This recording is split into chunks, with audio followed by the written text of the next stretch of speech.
میرا ایک خواب ہے، ایک ویژن ہے اس ملک کی مستقبل کے کہ پاکستان کا بچہ بچہ موہنجو-داڑو سے واقف ہو،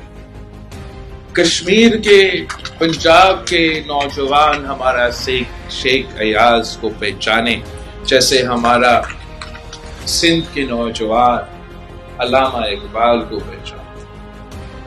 جب تک ہم اس میں کامیاب نہیں ہوں گے تو باقی ایشوز کا مقابلہ کرنے میں ہمارا کامیابی مشکل مگر ناممکن نہیں۔ اس لیے میں آپ پہ اعتماد بھی کرتا ہوں، بھروسہ کرتا ہوں اور جانتا ہوں کہ جب اس ملک کے دانشور جاگ جاتے ہیں، اس ملک کے شاعر جاگ جاتے ہیں، سب سے بڑھ کر اس ملک کے نوجوان جاگ جاتے ہیں، تو آپ کا راستہ کوئی نہیں روک سکتا۔